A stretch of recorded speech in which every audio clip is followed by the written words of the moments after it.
We are at the Palladium in Los Angeles, and we just finished the Soundstrike press conference in preparation for the show here on Friday night with Rage Against the Machine.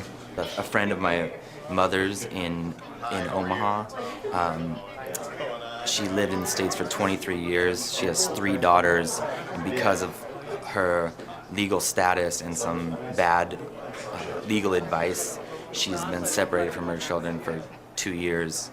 And she's been told by the U.S. government that she can't even apply for re-entry for another 10 years. How'd I get involved?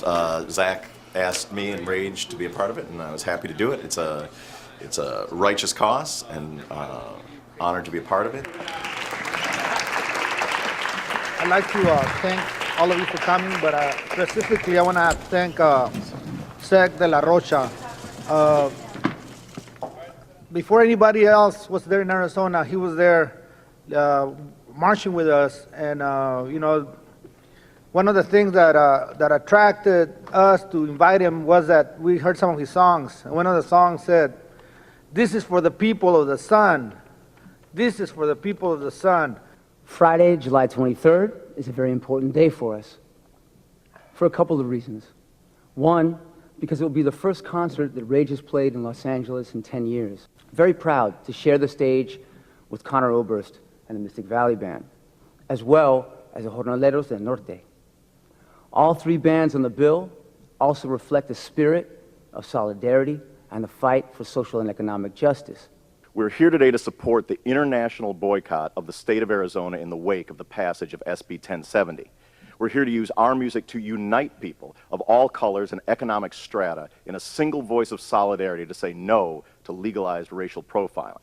And we are here to rock this mother to the ground. Toxic ideas have led to a chain of events, culminating in the passage of a law that says we are not all equal.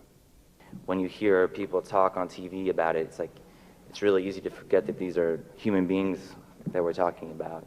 In my visits, I was repeatedly in awe of the stories I heard that all centered around one man, Maricopa County Sheriff Joe Arpaio.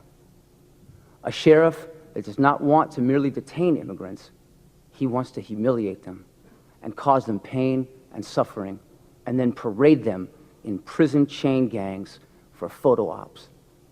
A sheriff who, under the guise of saving money, has housed detainees in tents in the extreme heat of the desert of Arizona.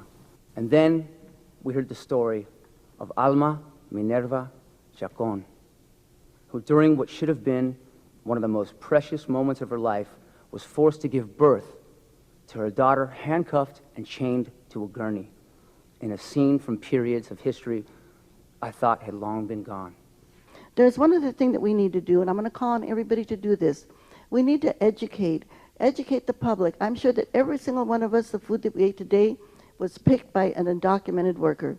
In my view, the law is immoral, it's un-American, it's unconstitutional, it's hateful, it's racist, and it's not going to solve any of the problems that people are claiming it's going to solve. It's actually going to create more problems. It's going to isolate a community. It's going to use them as scapegoats for our problems in this country.